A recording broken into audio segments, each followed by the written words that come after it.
भ्रष्टाचार में रिकॉर्ड बनाने वाले मांग रहे हैं हिसाब, प्रदेश की जनता देगी जवाब। नायब सैनी सीएम बोले, पिता पुत्र झूठ बोलकर जनता को गुमराह करने का कर रहे हैं प्रयास। कांग्रेस में शैलजा, रणदीप और हुड्डा बाप बेटे के बीच जनता का पैसा बांटने की लड़ाई। सीएम नायब सैनी। हुड्डा शासनकाल में किसानों को 2-2 रुपये के मिलते थे मुआवजे के चेक। मुख्यमंत्री नायब सिंह सैनी ने रविवार को झज्जर में नॉन-स्टॉप हरियाणा जन आशीर्वाद रैली को संबोधित करते हुए कहा कि भ्रष्टाचार में रिकॉर्ड बनाने वाले अब हिसाब मांग रहे हैं। विधानसभा चुनाव में प्रदेश की जनता उनका हिसाब कर देगी।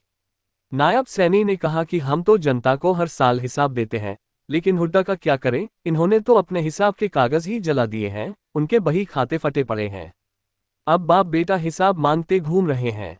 मुख्यमंत्री नायब सैनी ने कांग्रेस की गुटबाजी पर तंज कसा और कहा कि शैलजा और रणदीप सुरजेवाला अपना अलग गुट चला रहे हैं, दूसरी तरफ बाप बेटा का अपना निजी गुट है। इनमें लड़ाई हरियाणा के भले के लिए नहीं, बल्कि भ्रष्टाचार करके जनता के रुपये बांटने और खाने के लिए है। अब फिर हुड्डा और कांग्रेसी जनता को लूटने का सपना देख रहे हैं। हमने भ्रष्टाचार पर कड़ी चोट की तो इनका पेट खराब हो गया। मुख्यमंत्री नायब सैनी ने कांग्रेस और हुड्डा पिता पुत्र को आड़े हाथों लिया और कहा कि जब विपक्ष के पास कहने को कुछ नहीं रहा तो एक मनगढ़ंत शोषा छोड़कर यात्रा निकालते घूम रहे हैं। मुख्यमंत्री नायब सैनी ने कहा कि मैंने हुड्डा से 5 सवाल किए थे, आज तक उनका जवाब नहीं दिया जा रहा। अब हुड्डा किसानों के नाम पर राजनीति कर रहे हैं। उनसे जनता पूछती है कि जब 10 साल उनकी सरकार रही, वे स्वामीनाथन कमेटी के चेयरमैन भी थे, तब किसानों का हित करने से उन्हें किसने रोका था। सच्चाई ये है कि भूपेंद्र सिंह हुड्डा किसानों के हित में नहीं सोच सकते। उनकी सोच भ्रष्टाचार और किसानों के नाम से रुपये खाने की है। अब वे झूठ बोलकर जनता को बरगला रहे हैं, लेकिन जनता इस बार विधानसभा चुनाव में उनका बिस्तरा गोलकर उनका खाता भी नहीं खुलने देगी। मुख्यमंत्री नायब सैनी ने कहा कि हरियाणा में कांग्रेस कहीं दिखाई नहीं दे रही और जनता के आशीर्वाद से भाजपा तीसरी बार सरकार बना रही है। कांग्रेस राज में नौकरी के लिए बेचनी पड़ती थी जमीन व जेवरात। मुख्यमंत्री नायब सैनी ने कहा कि दीपेंद्र हुड्डा कह रहे हैं कि हरियाणा में बेरोजगारी बहुत ज्यादा है।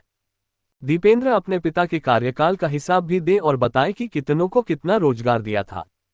दरअसल दीपेंद्र हुड्डा हमेशा एसी में रहते थे और उन्हें कुछ पता ही नहीं था कि हो क्या रहा है।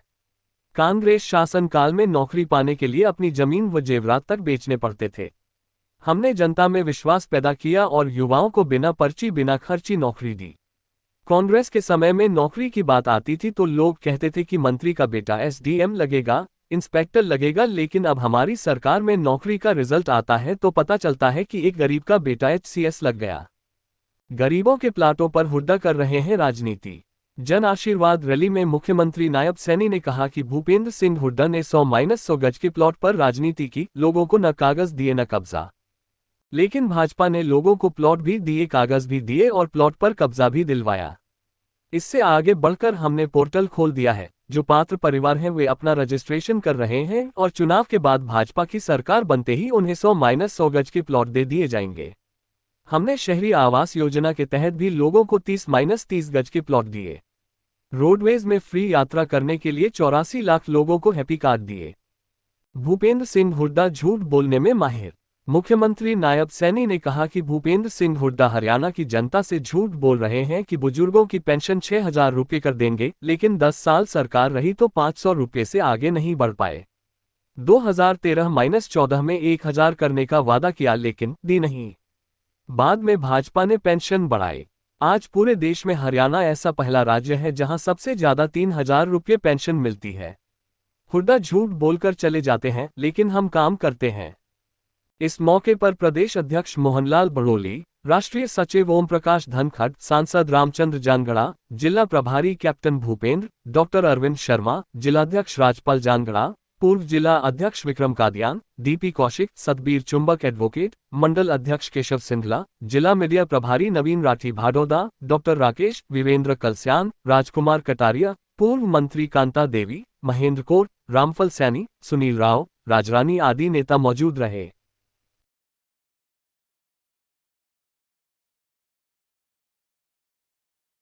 में भी कमल का फूल खिल रहा है, बादली में भी खिल रहा है, बेरी में भी खिल रहा है। चारों की 4 सीटों के अंदर कमल का फूल खिलेगा। बादली में भी कमल का फूल खिल रहा है, क्योंकि कांग्रेस ने एक झूठ का बॉन्डर खड़ा किया था। भूपेंद्र हुड्डा लगातार झूठ होता रहता है, उसके पास बताने के लिए कुछ नहीं है।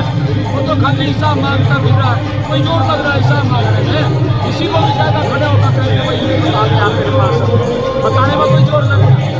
जोर तो उसमें लगता है जो खड़े हो उसको बताने में जोर लगता है। हम लगातार लगे अभी जज्जर के कानून की चर्चा की है, आप लोग उनको छापना और ये भूपेंद्र सिंह हुड्डा तक बताना कि झज्जर के अंदर कितना विकास का कार्य 10 वर्षों के अंदर भारतीय जनता पार्टी की सरकार ने किया है, ये बताने का। वो भी अपने कार्यकाल के अंदर किस प्रकार से मिर्चपुर कांड हुआ, किस प्रकार से गोहाना कांड हुआ, उसके बारे में भी बताने का काम करें। किस प्रकार से उनकी सरकार में किस प्रकार से पिछड़ों के ऊपर अत्याचार हुए, किस प्रकार से दलितों के ऊपर अत्याचार हुए और किस प्रकार से उन्होंने युवाओं का शोषण किया है, भाइयों ये भी बताने का काम करें। वो चक्कर काट रहे हैं बेचारे, कोई कोर्ट बाहर कर देता है, कोई कुछ कर देता है, परंतु वो भी बताने का काम करें कि हमारे 10 वर्षों के अंदर ये काम हुआ है। किस प्रकार से युवाओं को पर्ची और खर्ची से इनके समय में रोजगार मिलता था, आज हमारी सरकार के अंदर बिना पर्ची बिना खर्ची के रोजगार भी मिल रहा है। मैं क्या कह रहा हूँ जी, कोई जोर लग रहा है क्या इसका भूपेंद्र हुड्डा का?